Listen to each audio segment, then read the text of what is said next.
En el oscuro telón de la historia, el 1 de noviembre de 1973, marcó un giro crítico en uno de los escándalos políticos más notorios de los Estados Unidos.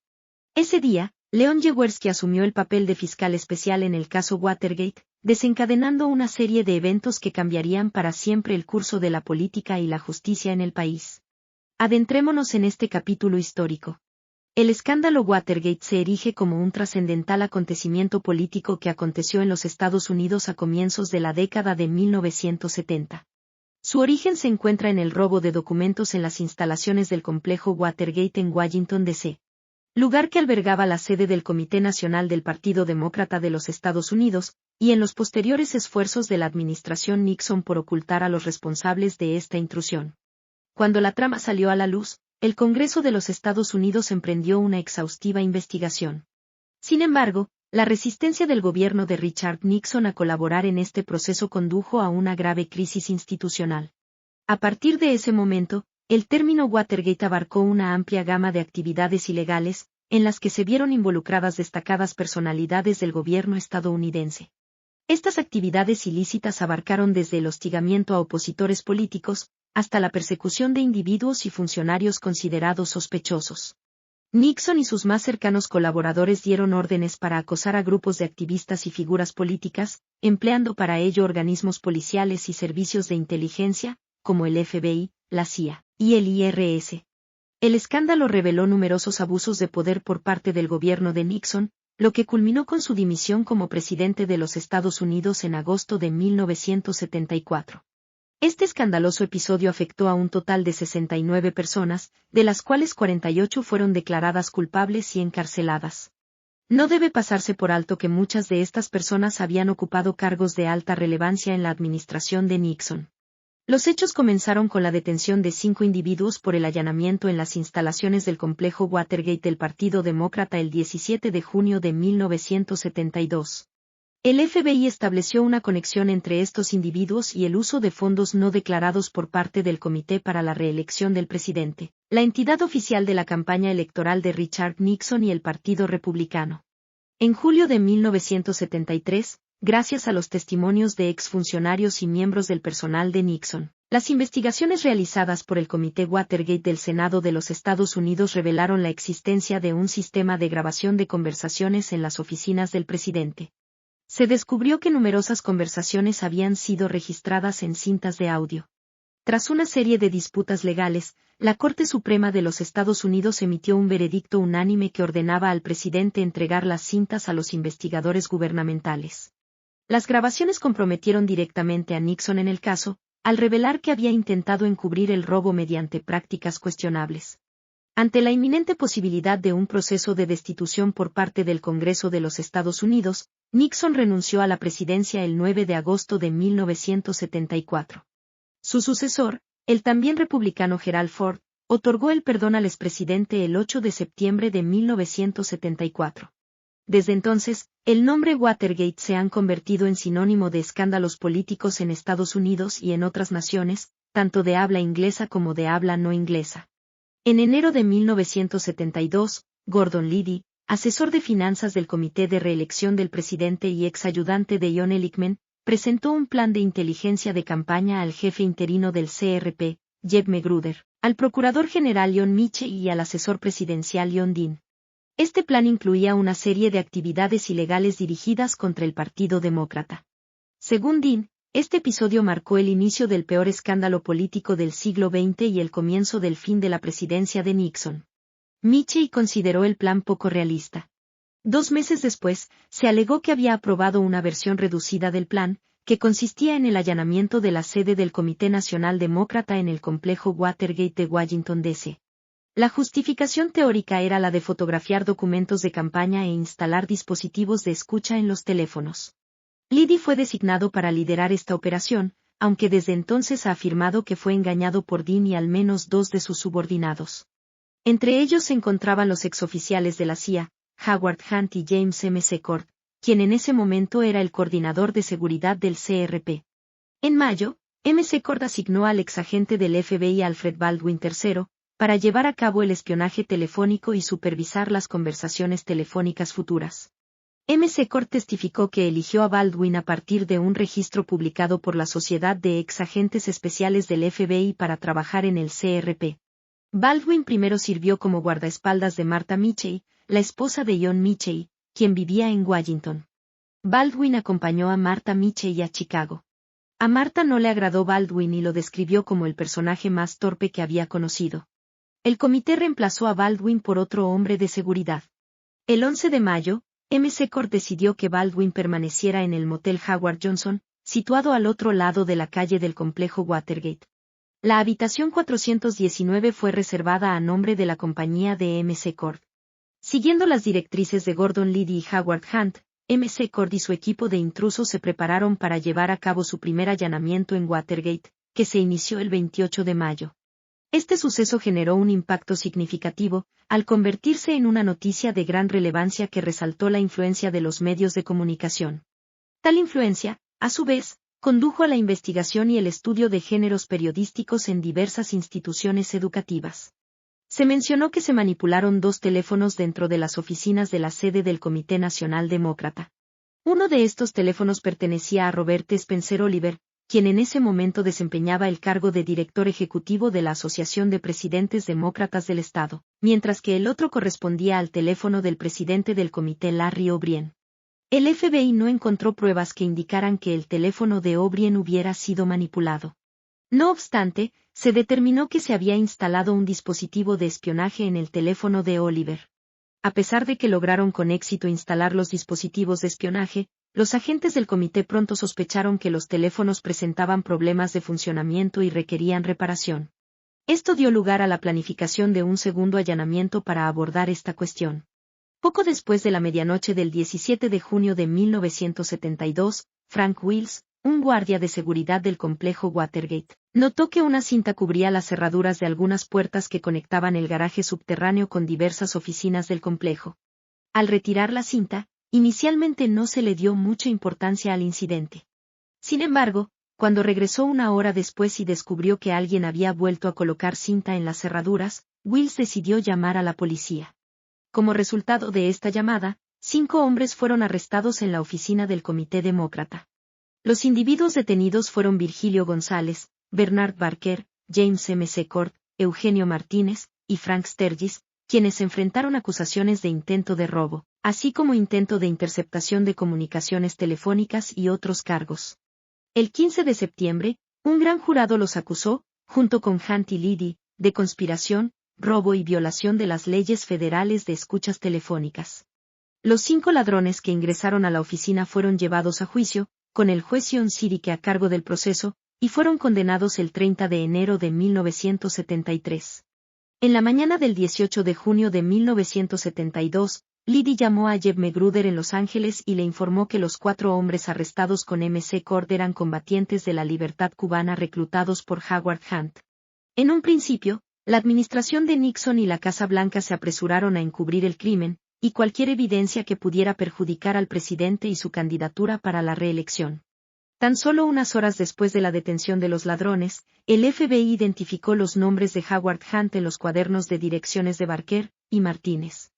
La administración de Nixon mostró preocupación debido a la implicación de Hunt y Liddy en una actividad secreta adicional conocida como los Fontaneros de la Casa Blanca. Este grupo había sido creado con el propósito de detener las filtraciones de seguridad y llevar a cabo investigaciones sobre asuntos sensibles en materia de seguridad. Posteriormente, Yondin testificaría que recibió órdenes del primer asistente de Nixon, John Ehrlichman, para deshacerse de manera irrevocable del contenido de la caja fuerte de Howard Hunt en la Casa Blanca. Ehrlichman, sin embargo, negó esta afirmación. Finalmente, la evidencia contenida en la caja fuerte de Hunt fue destruida por separado, en operaciones a cargo de Dean y el director interino del FBI. La reacción inicial de Nixon frente al asalto fue, en gran medida, de escepticismo. El fiscal de Watergate, James Neal, estaba convencido de que el presidente no tenía conocimiento previo del robo.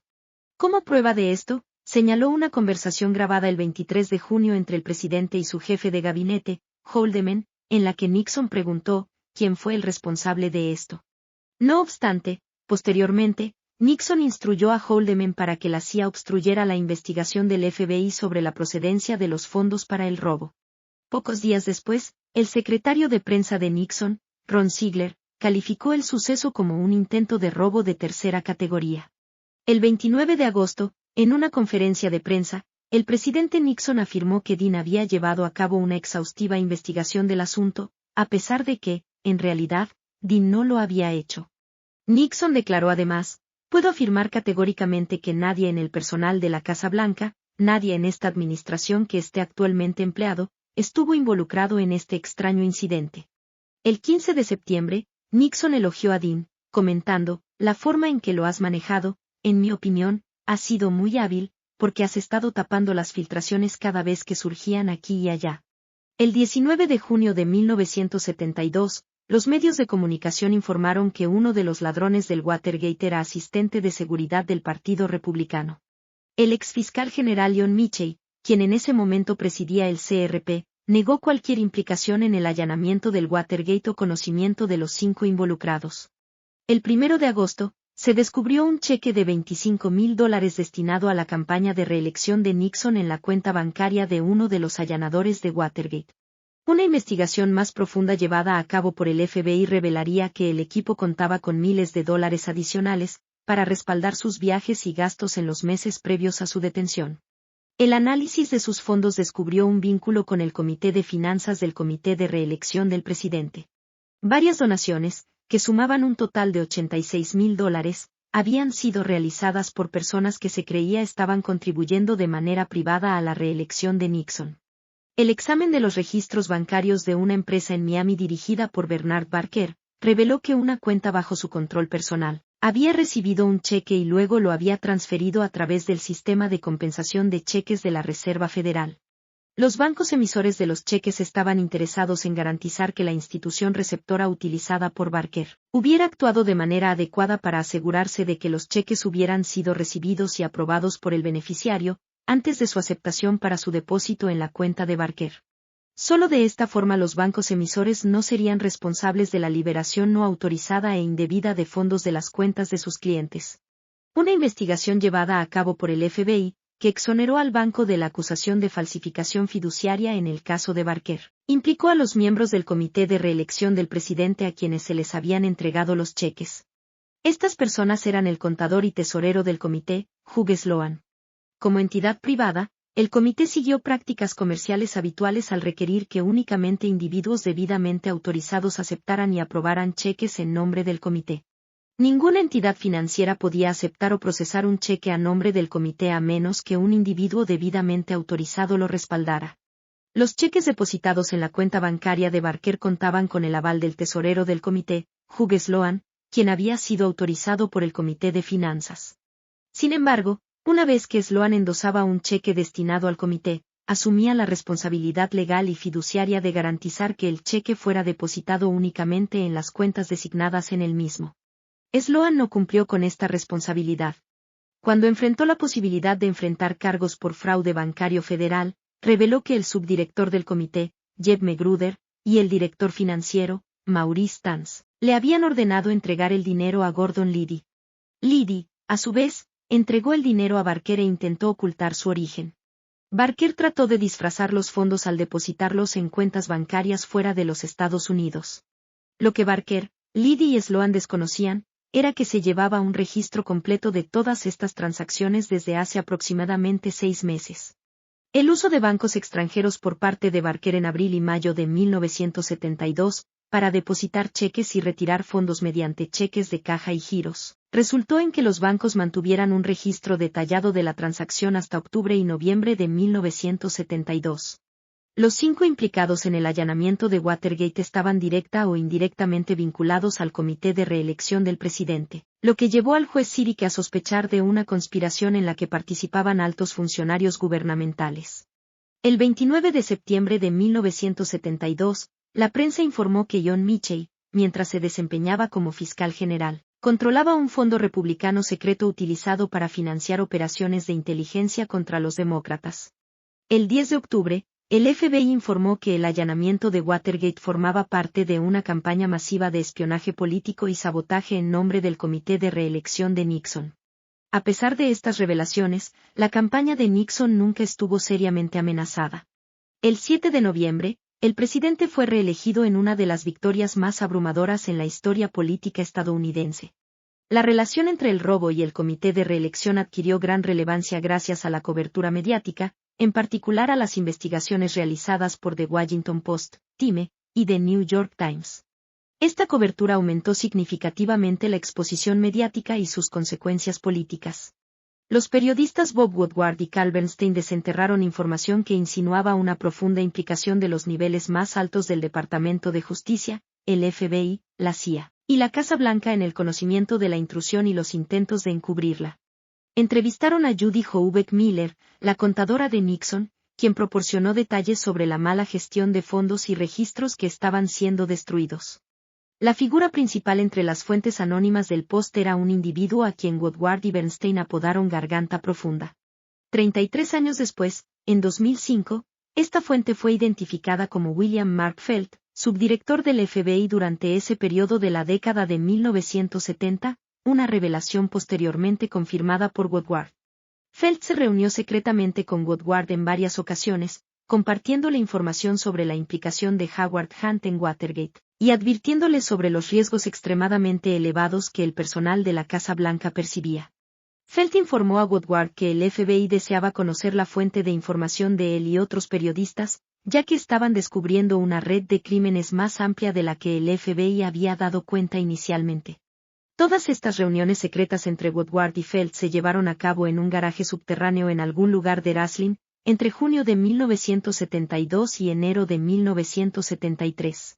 Antes de renunciar al FBI el 22 de junio de 1973, Felt también filtró información anónimamente sobre Watergate a la revista Time, el Washington Daily News y otras publicaciones. Durante este primer periodo, la mayoría de los medios de comunicación no lograron comprender todas las implicaciones del escándalo, y se centraron en la cobertura de otros temas relacionados con las elecciones presidenciales de 1972. Después de que uno de los ladrones condenados escribiera al juez Siddique alegando un encubrimiento a alto nivel, los medios de comunicación cambiaron su enfoque. La revista Time describió a Nixon como una figura de poca confianza y constante controversia. La desconfianza entre la prensa y la administración de Nixon era recíproca y se intensificó debido a la continua insatisfacción con los acontecimientos relacionados con la guerra de Vietnam. Al mismo tiempo, más del 40% del público expresaba desconfianza hacia los medios de comunicación. Nixon y altos funcionarios de la administración exploraron la posibilidad de utilizar agencias gubernamentales para investigar o tomar represalias contra aquellos que consideraban como medios hostiles. Estas discusiones tenían antecedentes. A petición de la Casa Blanca en 1969, el FBI había espiado los teléfonos de 5 periodistas. En 1971, la Casa Blanca solicitó una auditoría de la declaración de impuestos del editor de Newsday, después de que éste escribiera una serie de artículos sobre las transacciones financieras de Charles Rebozo, un amigo de Nixon. La administración y sus partidarios acusaron a los medios de hacer acusaciones descabelladas, enfatizar en exceso la historia y tener un sesgo liberal en contra de la administración. Nixon afirmó en una entrevista de mayo de 1974 con el partidario Beret Korf, que si hubiera seguido políticas liberales que consideraba preferidas por los medios, Watergate habría pasado desapercibido. Sin embargo, los medios señalaron que la mayoría de los informes resultaron ser precisos, y la naturaleza competitiva de los medios aseguró una amplia cobertura del extenso escándalo político. Además, las solicitudes de ingreso a las escuelas de periodismo alcanzaron un máximo histórico en 1974. En lugar de concluir con la condena y la sentencia de prisión de los 5 involucrados en el caso Watergate el 30 de enero de 1973, la investigación sobre el asalto y la implicación de la administración Nixon se amplió. Las conversaciones de Nixon a finales de marzo y durante todo abril de 1973 revelaron que no solo sabía que necesitaba destituir a Haldeman, Ehrlichman y Dean para distanciarse de la implicación, sino que debía hacerlo de una manera que redujera la probabilidad de incriminarse a sí mismo y a su presidencia. Nixon creó una nueva conspiración, destinada a ocultar el encubrimiento, que comenzó a finales de marzo de 1973, y se consolidó por completo en mayo y junio de 1973, manteniéndose operativa hasta el final de su presidencia el 9 de agosto de 1974. El 23 de marzo de 1973, el juez Siddique leyó una carta en el tribunal escrita por el ladrón de Watergate, James M. Secord, quien alegó que se había cometido perjurio durante el juicio de Watergate, y que los acusados habían sido presionados para mantener el silencio. Con el fin de obtener testimonios adicionales, Zirike otorgó sentencias provisionales de hasta 40 años a Hunt y a 2 ladrones. El 28 de marzo, por orden de Nixon, su asistente John Ehrlichman informó al fiscal general, Richard Kleindienst, que nadie en la Casa Blanca tenía conocimiento previo del robo. El 13 de abril, Magruder declaró a los abogados de los Estados Unidos que había cometido perjurio durante el juicio de los ladrones y señaló a John Dean y John Mitchell. John Dean creía que él, Mitchell, Ehrlichman y Haldeman podrían acudir a los fiscales, decir la verdad y proteger la presidencia. Dean buscaba preservar la integridad de la presidencia y asumir la responsabilidad en nombre de sus 4 hombres más cercanos por revelar la verdad.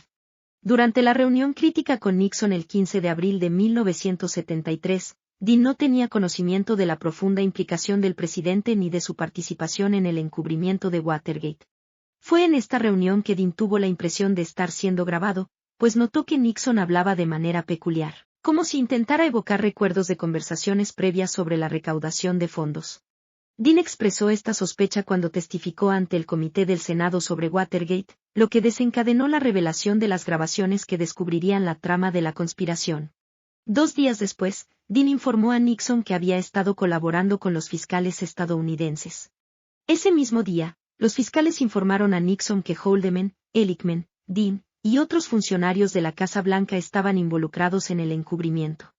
El 30 de abril, Nixon solicitó la renuncia de Haldeman y Ehrlichman, 2 de sus asesores más influyentes, quienes posteriormente fueron acusados, condenados y sentenciados a prisión.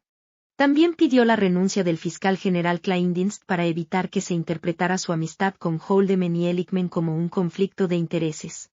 Asimismo, despidió al abogado de la Casa Blanca, John Dean, quien continuó testificando ante el Comité de Watergate del Senado, y expresó su creencia y sospecha de que las conversaciones en la oficina oval estaban siendo grabadas. Esta revelación fue el detonante que contribuyó a forzar la renuncia de Richard Nixon en lugar de enfrentar un juicio de destitución.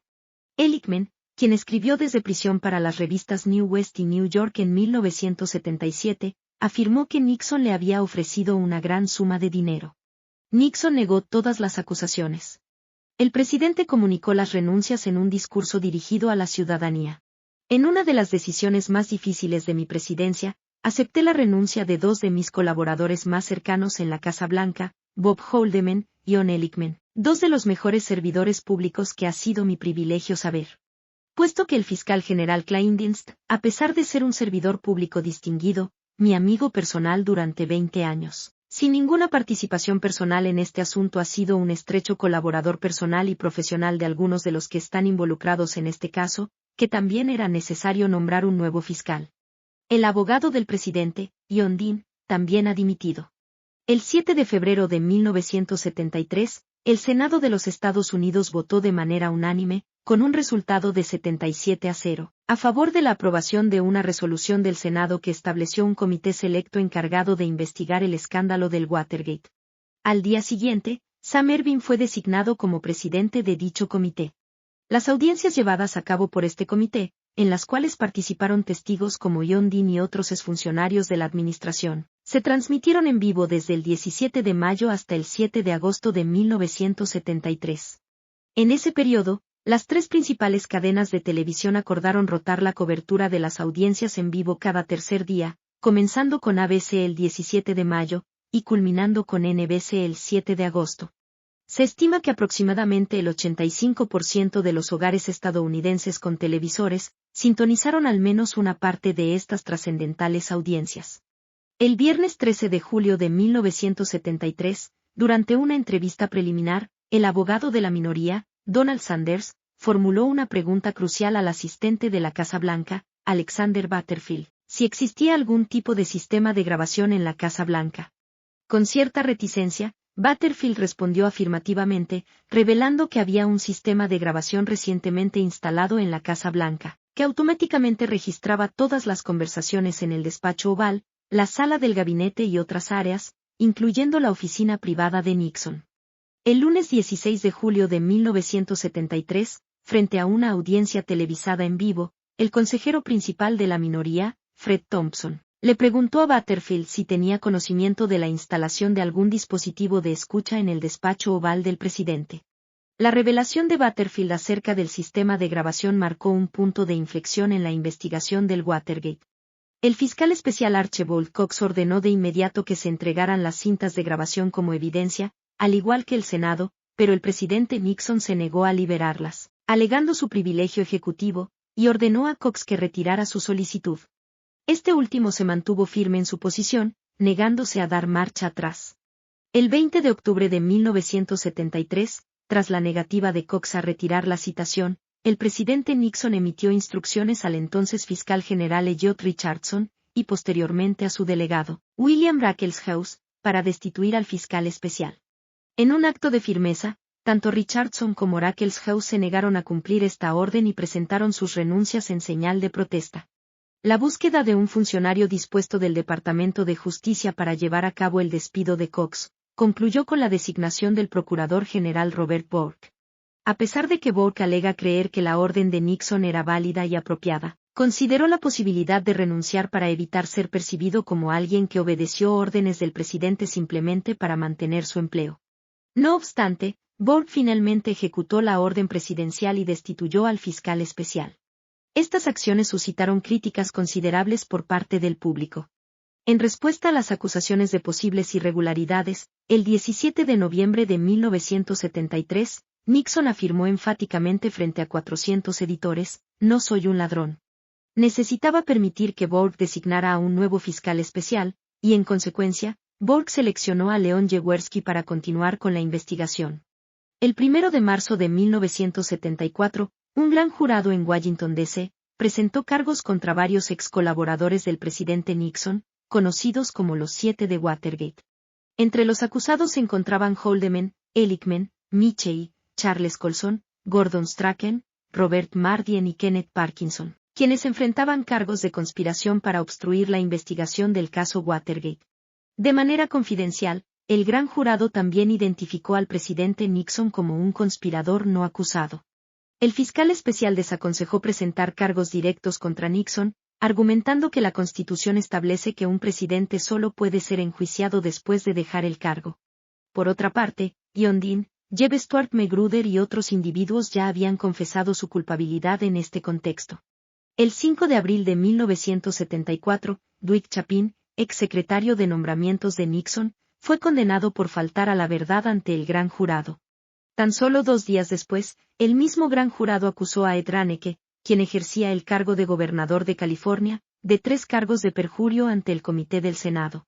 El gobierno de Nixon enfrentó dificultades al determinar qué materiales debían hacerse públicos. Todas las partes involucradas estuvieron de acuerdo en la importancia de divulgar toda la información relevante. Sin embargo, surgió un desacuerdo en cuanto a si debían liberarse las grabaciones sin editar, lo que generó divisiones entre sus asesores. El equipo legal abogó por la divulgación de las cintas en su forma original, mientras que el secretario de prensa, Ron Ziegler, prefirió la opción de una versión editada en la cual elementos censurados sustituirían los contenidos originales. Tras semanas de debates, se optó finalmente por lanzar una versión editada de las transcripciones. El 29 de abril de 1974, el presidente Nixon anunció el lanzamiento de estas transcripciones en un discurso dirigido a la nación. En este anuncio, Nixon dejó claro que cualquier contenido relacionado con la seguridad nacional sería omitido de las grabaciones publicadas. Inicialmente, el discurso de Nixon incrementó su popularidad.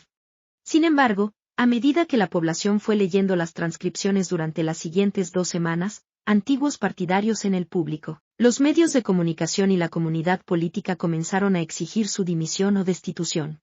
El vicepresidente Gerald Ford afirmó que aunque es fácil eliminar la caracterización de una página impresa, no podemos borrar la impresión que queda en la mente de la gente con un simple gesto.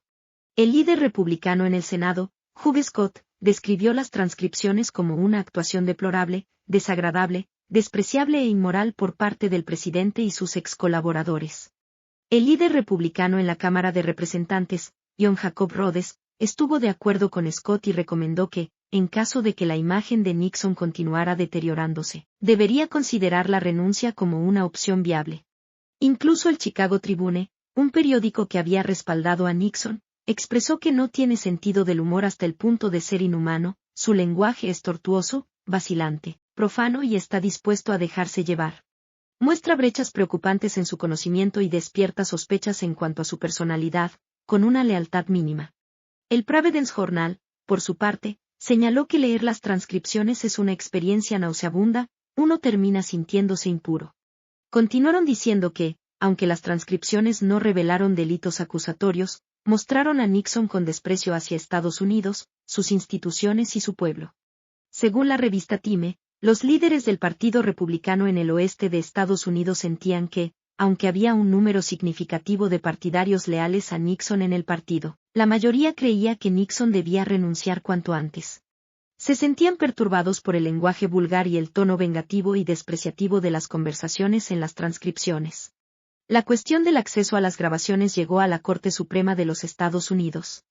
El 24 de julio de 1974, en el caso de Estados Unidos contra Nixon, el tribunal, excluyendo al magistrado William Rehnquist, emitió un fallo unánime que invalidó las alegaciones de privilegio ejecutivo con respecto a las grabaciones. La Corte ordenó al presidente entregarlas al fiscal especial. El 30 de julio de 1974, el presidente Nixon cumplió con la orden y puso a disposición del público las grabaciones solicitadas. Las grabaciones revelaron una serie de conversaciones cruciales que tuvieron lugar entre el presidente y su abogado, John Dean, el 21 de marzo de 1973. En esta conversación, Dean resumió numerosos aspectos del caso Watergate, centrándose especialmente en el encubrimiento posterior, al cual se refirió como un cáncer en la presidencia. Dean explicó que el equipo involucrado en el robo estaba siendo sobornado para mantener su silencio. Dean continuó señalando que Howard Hunt estaba chantajeando a la Casa Blanca y exigiendo dinero de manera inmediata. Nixon respondió que el dinero del chantaje debía ser pagado, destacando la importancia de controlar la situación financiera de Hunt para tener alguna opción. En el momento de la primera audiencia de destitución en el Congreso, no se sabía con certeza si Nixon había tenido conocimiento previo, y si había aprobado los pagos a los implicados en el caso Watergate antes de esta conversación. Sin embargo, la conversación de Nixon con Haldeman el 1 de agosto de 1972, entre otras, sugiere que así fue. Nixon afirmó en esa ocasión, bueno, tienen que ser pagados, eso es todo, hay que pagarlos. Durante el debate en el Congreso sobre la destitución, algunos consideraron que esta implicación en los pagos de chantaje constituía un acto deliberado de obstrucción de la justicia. El 7 de diciembre de 1973, los investigadores descubrieron que un fragmento de 18 minutos y medio de una de las cintas grabadas había sido borrado. Rosemary Woods, la secretaria personal de Nixon, alegó que había borrado la cinta accidentalmente al presionar el pedal incorrecto de su reproductor de cintas mientras contestaba una llamada telefónica. La prensa publicó imágenes del incidente, demostrando la improbabilidad de que Woods hubiera contestado el teléfono manteniendo presionado el pedal, lo que llevó a que se le apodara Rosemary Stretch. Un análisis forense posterior realizado en 2003 determinó que la cinta había sido borrada en varios segmentos, al menos 5 y posiblemente hasta 9. La posición de Nixon se volvía cada vez más delicada. El 6 de febrero de 1974, la Cámara de Representantes aprobó otorgar al Comité Judicial la autoridad para llevar a cabo una investigación con miras a la destitución del presidente. El 27 de julio de 1974, el Comité Judicial de la Cámara de Representantes votó con un margen de 27-11, a favor de recomendar el primer artículo de juicio político contra el presidente, obstrucción de la justicia. El 29 de julio de 1974, se recomendó el segundo artículo, abuso de poder. Al día siguiente, el 30 de julio de 1974, se recomendó el tercer artículo, desacato al Congreso. El 20 de agosto de 1974, la Cámara autorizó la publicación del informe del comité, identificado como Reporte 93.305, que incluía el texto de la resolución de juicio político contra Nixon y exponía los artículos de acusación presentados en su contra. Con la dimisión del presidente Nixon, el Congreso suspendió su proceso de destitución. En ese momento, aún pendía la posibilidad de enfrentar investigaciones penales, tanto a nivel federal como estatal. Nixon fue sucedido por el vicepresidente Gerald Ford como presidente, quien el 8 de septiembre de 1974 emitió un indulto completo e incondicional a Nixon, exonerándolo de las consecuencias de cualquier delito que hubiera cometido o en el que pudo haber participado durante su mandato presidencial. En una transmisión televisada a la nación, Ford explicó que consideraba que otorgar el perdón era lo mejor para los intereses del país. Sostuvo que la situación de la familia Nixon constituía una tragedia estadounidense en la que todos habíamos desempeñado un papel, y que podría prolongarse indefinidamente a menos que alguien cerrara el caso. Ford concluyó que esa responsabilidad recaía únicamente en él, y que si podía hacerlo, debía hacerlo. Nixon mantuvo su inocencia hasta su fallecimiento en 1994. En su respuesta oficial al indulto, admitió que se equivocó al no actuar de manera más decisiva y directa en el asunto Watergate, especialmente cuando se convirtió en un asunto judicial y dejó de ser un simple escándalo político, transformándose en una tragedia nacional. Algunas voces argumentan que el perdón otorgado a Nixon pudo haber contribuido a la derrota del presidente Ford en las elecciones presidenciales de 1976. Surgieron acusaciones sobre un supuesto acuerdo secreto entre Ford y Nixon, en el que se prometía el perdón a cambio de la renuncia de Nixon. Esto llevó a Ford a comparecer ante el Comité Judicial de la Cámara el 17 de octubre de 1974. En su autobiografía Un tiempo para sanar, Ford relata una reunión que sostuvo con el jefe de gabinete de Nixon, Alexander Haig. Durante esta reunión, Haig explicó cuáles eran, desde la perspectiva de Nixon y su equipo, las únicas opciones disponibles, o bien intentar revertir las acusaciones y enfrentar un veredicto condenatorio en el Senado, o bien renunciar. Si optaba por la renuncia, podría demorarla hasta avanzado el proceso de destitución, mientras buscaba un acuerdo en el Congreso para recibir solo una censura o amonestación, o incluso perdonarse a sí mismo y luego renunciar. Haig reveló a Ford que algunos miembros del equipo de Nixon sugirieron que el presidente podría aceptar renunciar a cambio de un acuerdo en el que Ford le otorgaría el perdón. Charles Colson admitió su culpabilidad en relación con los cargos vinculados al caso Daniel Ellsberg. A cambio, la acusación en su contra por encubrimiento de las actividades del Comité para la Reelección del presidente fue retirada, dado que esta acusación se dirigía específicamente contra Strachan. Los otros 5 de los 7 implicados en el caso Watergate, procesados en marzo, enfrentaron juicio en octubre de 1974. Para el 1 de enero de 1975, todos, con excepción de Parkinson, fueron declarados culpables. En 1976, el Tribunal de Apelaciones de los Estados Unidos ordenó un nuevo juicio para Mardien, aunque posteriormente todos los cargos en su contra fueron retirados. Haldeman, Ehrlichman y Michel agotaron sus recursos de apelación en 1977. Ehrlichman ingresó en prisión en 1976, siendo seguido por los otros 2 en 1977. Dado que Nixon y varios altos funcionarios involucrados en Watergate eran abogados, el escándalo dejó una marcada huella en la percepción pública de la profesión legal. El escándalo de Watergate resultó en la acusación de 69 funcionarios gubernamentales, de los cuales 48 fueron declarados culpables. Entre los condenados se incluyen John Mitchell, fiscal general de los Estados Unidos, quien renunció para dirigir el Comité para la Reelección del presidente. Fue condenado por perjurio relacionado con su implicación en el robo de Watergate y cumplió 19 meses de una sentencia de 1 a 4 años. Richard Kleindienst, fiscal general, condenado por negarse a responder a preguntas, desacato al tribunal, y sentenciado a 1 mes de prisión.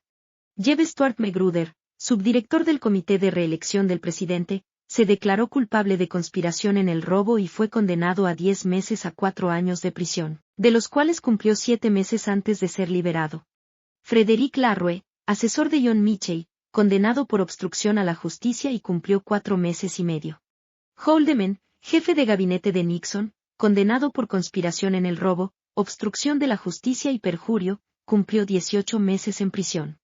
John Ehrlichman, abogado de Nixon, condenado por conspiración en el robo, obstrucción de la justicia y perjurio, cumplió 18 meses en prisión. Egil Crow, ayudante de John Ehrlichman, condenado a 6 meses. John Dean III, abogado de Nixon, condenado por obstrucción de la justicia, posteriormente reducido a delitos graves y condenado a tiempo ya cumplido, que ascendió a 4 meses. Dwight Chapin, asistente adjunto de Nixon, condenado por perjurio. Herbert Kalmbach, abogado personal de Nixon, condenado por campaña ilegal. Charles Colson, abogado especial de Nixon, condenado por obstrucción a la justicia y sirvió 7 meses en la prisión federal Maxwell. Herbert Porter, asistente del comité de reelección del presidente, condenado por perjurio. Las condenas entre los miembros del equipo de robo de Watergate incluyeron a Gordon Liddy, quien fue condenado por cometer un robo y cumplió 4 años y medio en prisión. Howard Hunt, condenado por dirigir y supervisar el robo, cumplió 33 meses en prisión. James M. Secord Jr., condenado por varios cargos de robo, conspiración y espionaje telefónico, cumplió 2 meses en la cárcel. Virgilio González, Bernard Barker, Eugenio Martínez y Frank Sturgis, todos condenados por robo y con diferentes periodos de cumplimiento de sus sentencias en prisión. Cada historia tiene su propio protagonista, y cada protagonista deja un legado duradero. Únete a nosotros en nuestro canal, para explorar más de estos relatos fascinantes y descubrir las huellas que han marcado la historia.